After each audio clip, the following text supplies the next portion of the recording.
Hindi mapalis-palis ang matamis na pagkakangiti ni Danilyn habang tumitingin sa wall clock ng crew room na kanyang kinaroroonan.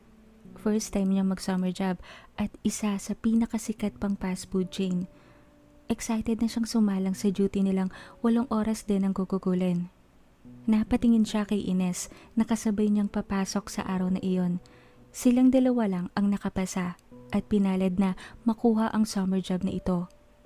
Kunot ang noo naman na nakatingin sa notebook si Ines.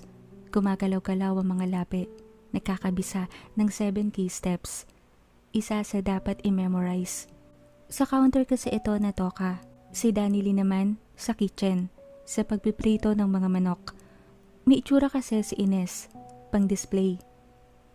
Excited na ako, ani Danilyn sa kasama na nagtaas ng paningin mula sa binabasang kwaderno.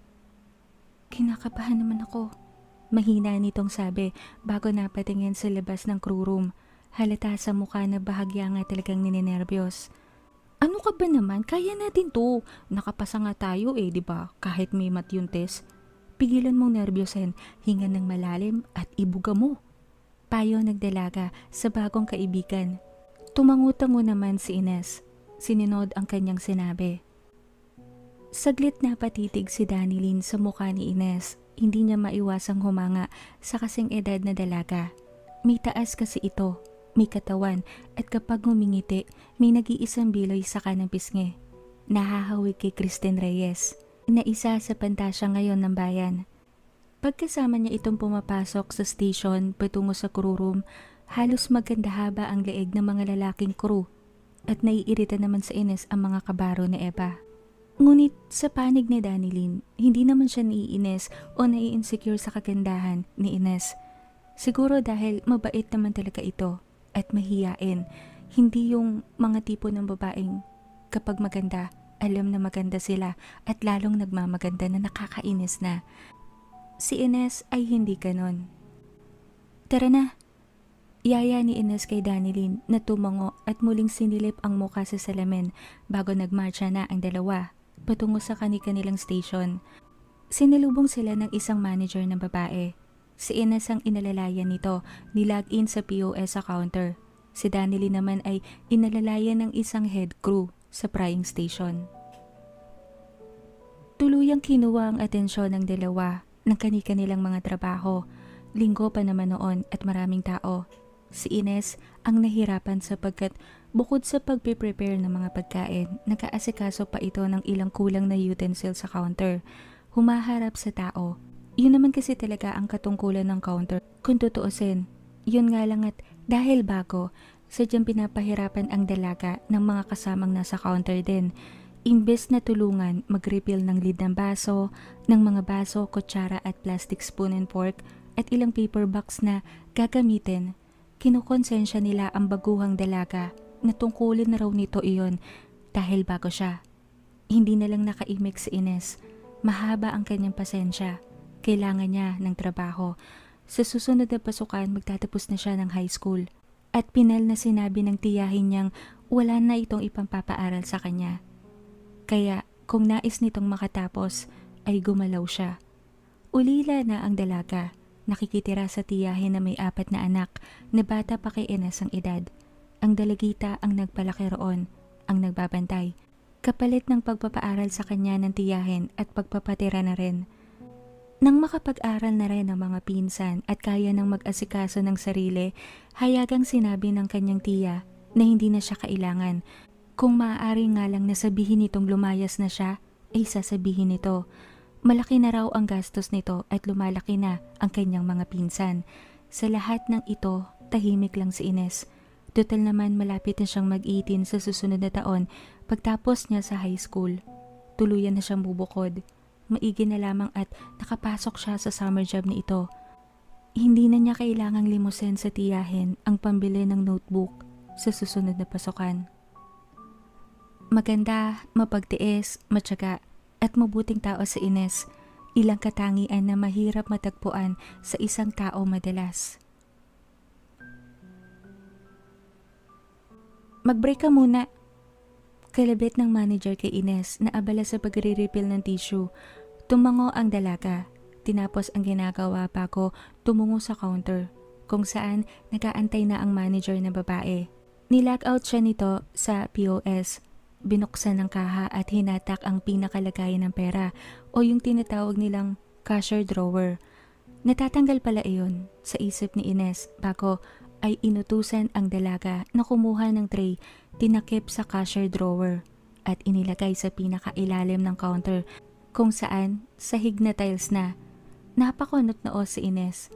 Nang may crew na nag-aantay sa kanyang likuran, may bit-bit din itong cashier drawer at iyon naman ang ilalagay sa pinakakatawan ng pinaka-POS papalit sa kanya. Binigay sa kanya ang time card na hawak ng manager at pinirmahan.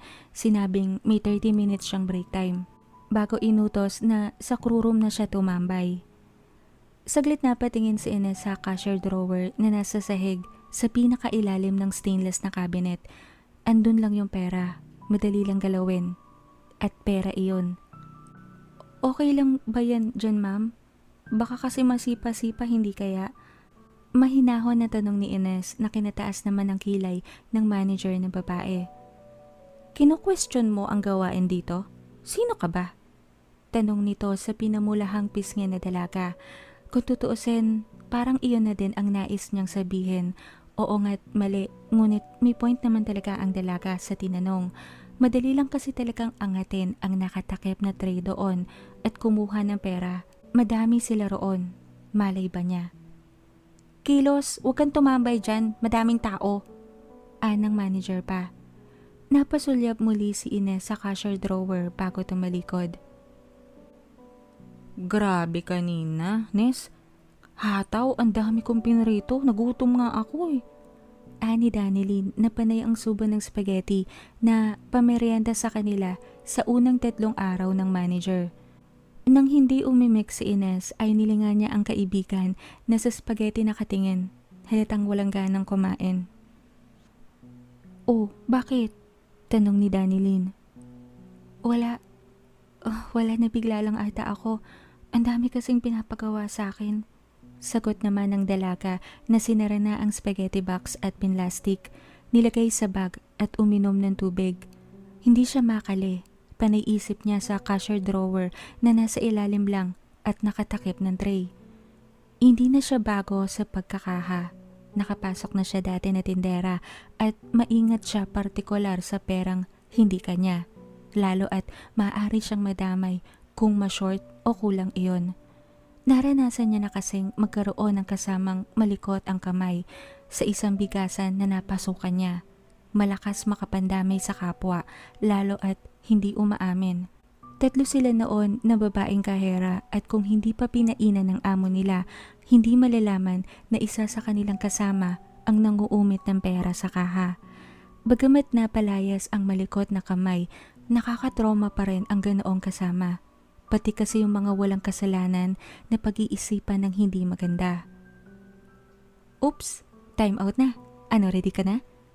Tanong ni Danilin na kinabalik ng diwa ni Ines sa paglalakbay.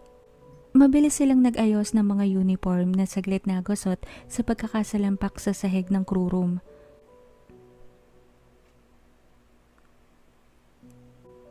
Bakit ba hindi na siya nagulat nang inintrega niya ang pera at long read ng papel na galing sa kaha?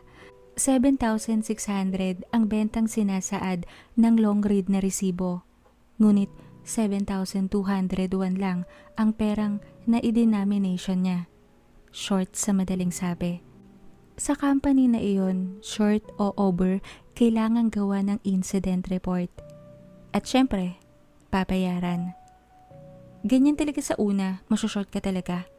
Anang manager na humahawak sa kanya na mugs ang nakalagay na pangalan sa nameplate. Hindi umimik si Ines. Anong laban ba niya? Bago lang siya. Maglagay ka ng baryan 2,000 sa cashier drawer na yan para sa susunod na gagamit ng drawer.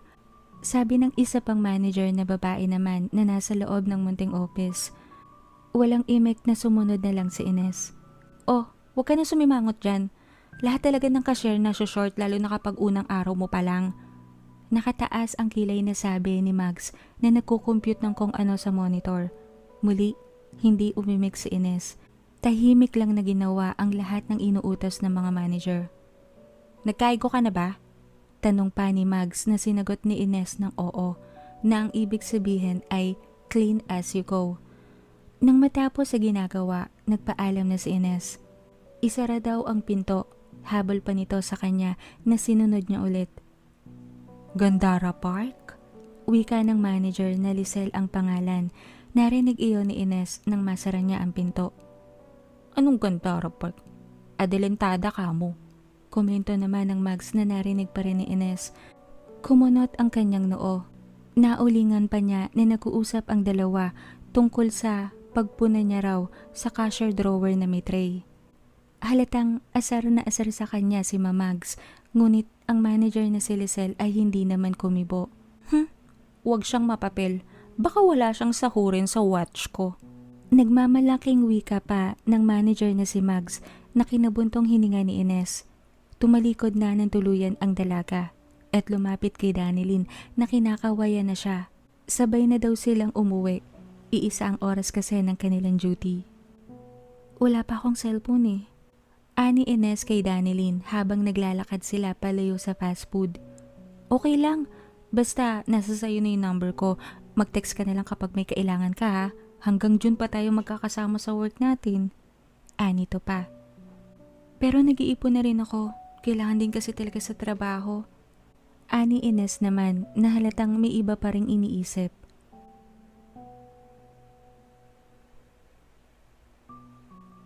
Sa pagsasama nila araw-araw, hindi maiwasang maging magkalapit ang dalawa. Alam ni Danilyn ang nangyari sa unang pagkakahan nito at maging siya nalungkot dahil wala siyang magawa. Siya kasi walang problema, mabait ang mga humahawak sa kanya. At isa pa, wala naman siyang perang hinahawakan. Dumaan ang ilang linggo, patuloy sa pambubuli si Mags kay Ines, lalo ng isang araw, sinundo ito ng asawa sa trabaho at walang puknat na pinagmamasdan ng kanyang asawa si Ines na naka-duty sa counter. Naghalo ang Ines, ang selos na para sa dalagang hindi naman niya talaga kaedad. Sadyang may personal na galit lang si Mags sa magagandang babae. Isa pa, hindi lang siya isang beses niloko ng kalibin. At karamihan ng mga babaeng nahuhuli niya rito, lahat katipo ni Ines. Magaganda. Minsan, nagkahiwalay ng schedule ang dalawang magkaibigan. Naging pang madaling araw si Ines at naiwan si Danilyn sa pang-umaga.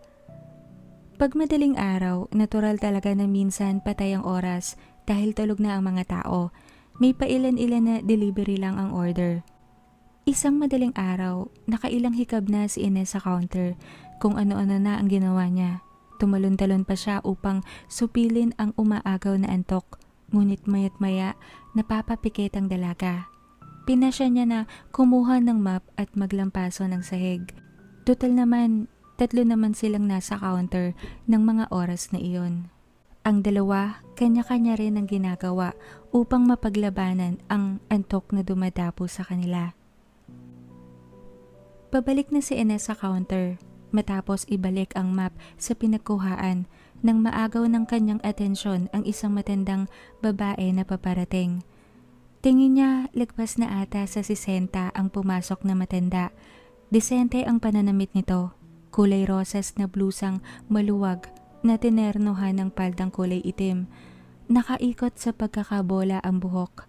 May ilan lamang na agad napansin ni Ines nang pumasok ang matanda at tuloy-tuloy na tumungo sa comfort room na nakapwesto sa pinakasulok ng dining area. May kaguluhan ng pagkakabola ng buhok nito. Walang sapin ang nanlilimahid na paa at halatang sa muka ay may iniindang hindi maganda. Ngunit hindi na lang pinansin iyon ni Ines kung pinapasok ito ng guard kahit na gano'n ang itsura na matanda kasi customer pa rin ito. Kinibit na lang ni Ines ang nakita. Baka makiki-CR lang. Lagi naman na may gano'n sa fast food na pinapasukan niya. Hindi naman pinagkakait iyon ng kanilang store. Naabutan ni Ines na nagroronda si Mags. Sinita kung bakit wala siya sa station. Pinaliwanag niya kung bakit. Isa pa, wala namang customer. At hindi naman tenga ang counter kung tutuusin dahil may dalawang nakaabang sa dalawang POS din. Naigdad si Ines nang pasinghal siyang kinontra ng manager. Kesyo hindi raw dahilan iyon. Counter siya. Expected na kapag hinanap siya naroon siya sa lugar. Hindi naman inintindi ng dalaga ang pamamahiya ng manager.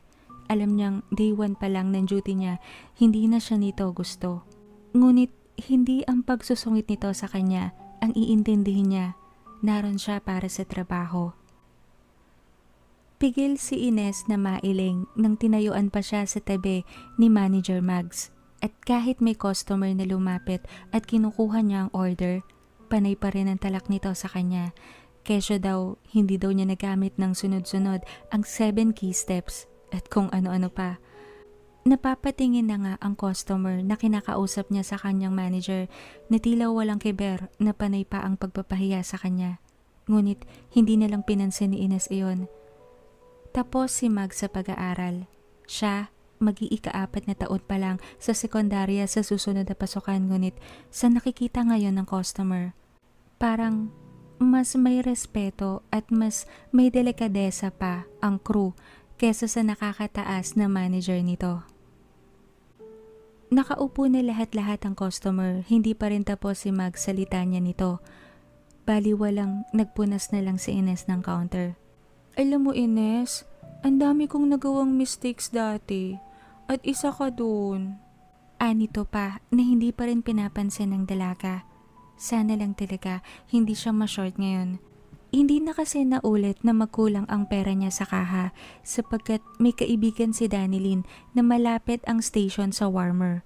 Ito ang madalas sumisilip sa cashier drawer na pag-aari ni Ines kapag nagbe-break ang dalaga. At kapag may crew na nagkakamaling humawak o kunwari ay nadikit sa lugar kung saan naroon ang cashier drawer, sinisita nito. Ngayon, wala ang mga kakampi niya at mag-isa siya. Sana lang talaga huwag siyang pag-initan sa pera. Kailangan niya ang trabahong ito, pero para saan naman ang lahat ng pagsisikap niya at paghihirap kung kulang ang perang maiuuwi niya kapag sumasahod. Idagdag pang panay ang ngitian ng dalawang counter na kasama ni Ines. Halatang minions ito ni Mags. Kasabay rin kasi nito lagi ang dalawa sa sked na covered ni Mags. Isang buntong hininga na lang ang pinakawala ni Ines nang tila mapagod ang bibig ni Mags kakadada at lumabas na ng counter. Narinig pa niyang nagtawanan ang dalawang kasama niya na muli hindi niya pinansin. Papasok na sana si Mags sa crew room nang lumapit ang isang lalaking dine-in ang area. May binulong sa manager nila at ninuso ang kinaroroonan ng comfort room. Hindi maiwasan ni Ines at ng dalawang counter na kasama niyang magtaka dahil napatakbo si Mags patungo sa sinasabi ng dining crew. Anong oras pa lang out mo, Ines? Plastic na tanong ni Berna sa kanya. Lumapit rin si Kay sa kanyang pwesto. Malapit na, mga 5:00. Broken hours kasi ako eh. Sagot ng dalaga pagkuway napatingin sa oras na nasa POS. 5 minutes na lang. Patuloy pa niya. Nang makitang papalapit si Manager Mags, bumalik ang dalawang best friend nito sa kani-kanilang POS. Ines, mag-out ka na. Bilis! Anito bago nilag out na ang dalaga sa POS. Pagamat nataranta, sumunod na lang ang dalaga. Mabilis na nagdenomination ng pera, nag-long read ng resibo. At awa ng Diyos, tali naman. Kukuhain na sana niya ang time card matapos ma-surrender ang lahat ng documents at sales nang madaliin siya lalo ni Mags. Nagtaka ang dalaga, nasulyapan pa niyang nangingitian na naman sila Berna. O wag ka muna magbihes, pasukin mo yung matanda sa pambabaing CR, kanina pa hindi lumalabas eh, ang baho na ng lumalabas na amoy ron. Utos nito sa napakunot noong dalaga. Oo nga't may clean as you go siya bago umuwi. Ngunit sa pagkakaalam niya, hindi covered ang CR. Counter ang station niya. Mag-refill ng ice, ng utensil, magwales at magpunas sa counter lang. Hindi kasama ang CR. Ngunit muli hindi siya umimik. Ano bang magagawa niya kung pinag-iinitan siya? Paulit-ulit na sinasabi niya sa isip na wag lang siya talagang i-short sa pera. Lahat papalagpasin niya. Tutal, kailangan lang naman niya talaga ng experience. Pagkatapos mag-a-apply siya sa ibang branch o sa ibang fast food sa susunod. Ma'am, okay lang ho kayo dyan? Ani Ines na kinakatok ang pinto ng CR. Walang sagot. Nakalak ang pinto. Napatingin siya kay Ma'am Mags at sa lalaking dine-in. Dala na ni Mags ang susi. Binuksan at pinapasok siya. Bumalatay sa mukha niya ang pagtutol ngunit ginamit ni Mags ang posisyon nito upang andere na naman siya. At muli, wala na namang nagawa si Ines. Saglit niyang sinilip ang matandang sinasabi ng dining. Nawala na sa isip niya ito mula nang nakita niyang pumasok kanina.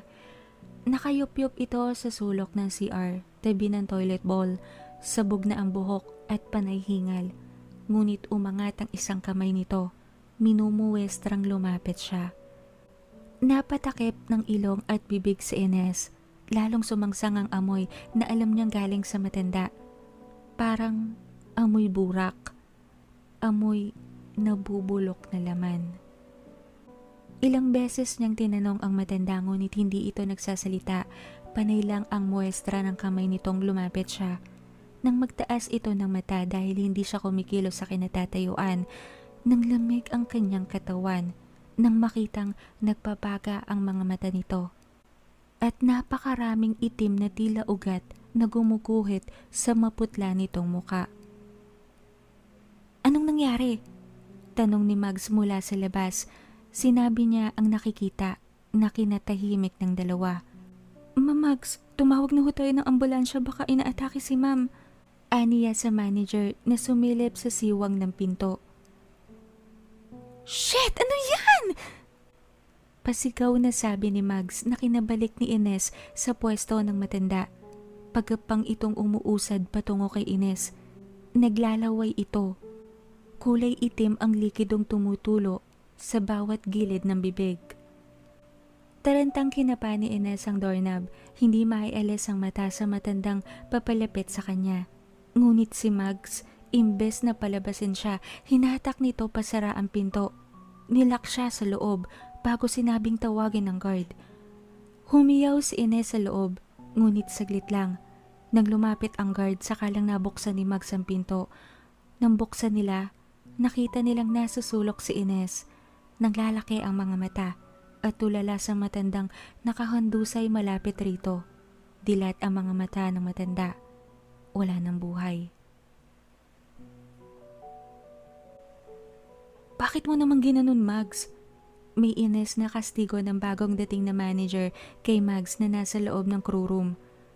Kasama si Danilyn, nakakarating pa lang, pang umaga ang duty nito. May ilang crew na panay ang silip sa crew room na matyagang pinapabalik ng bagong dating na manager sa kani-kanilang mga station. Bagamat guilty, hindi magawang mag-sorry o magpaliwanag ni Mags sa kapwa manager. Tanging sinasabi lang nito na takot siya nung nakitang pagkapang nasa kanila ang matanda, kaya naisara niya ang pinto. That's bullshit, Mags.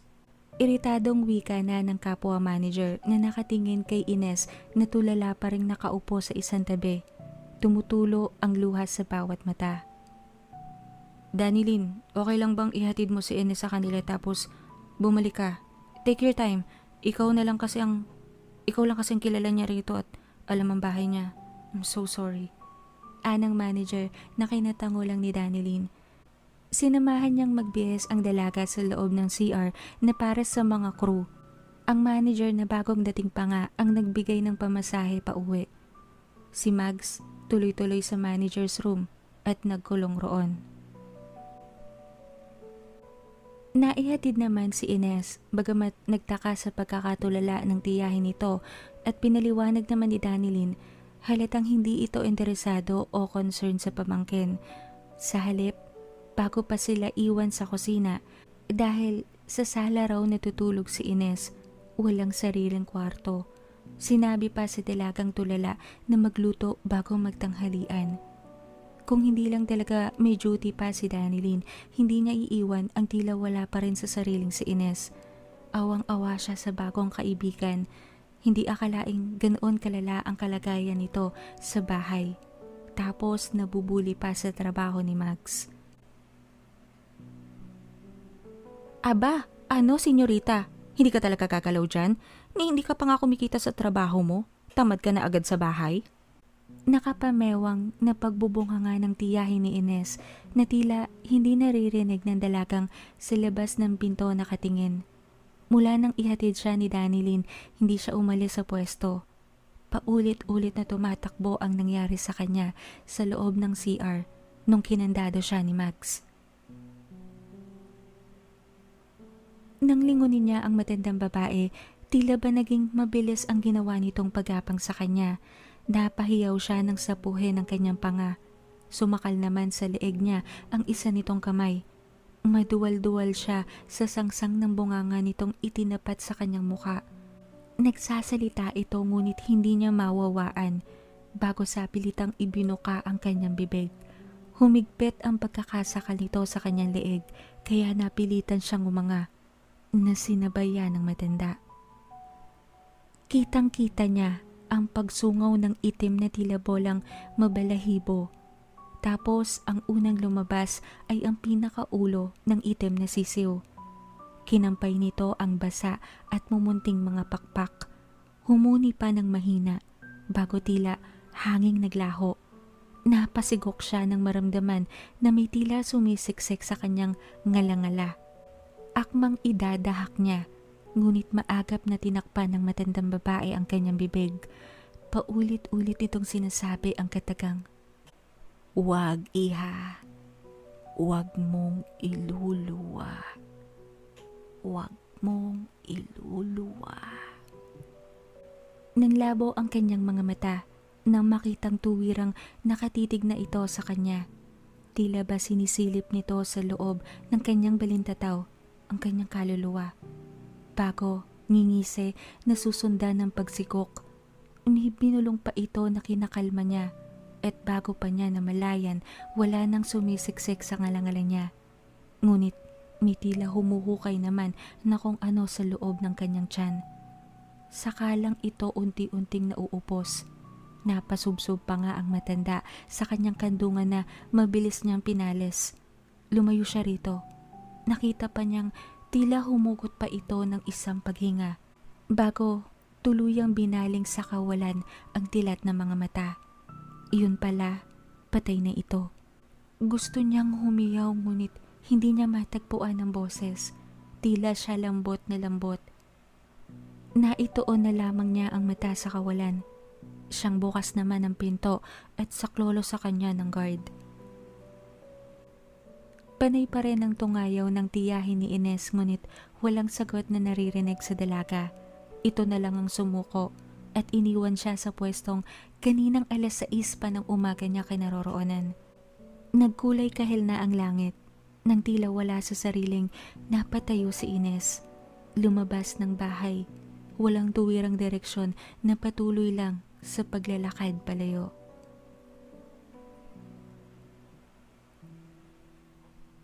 Binilang ni Ines ang sarili sa dilim.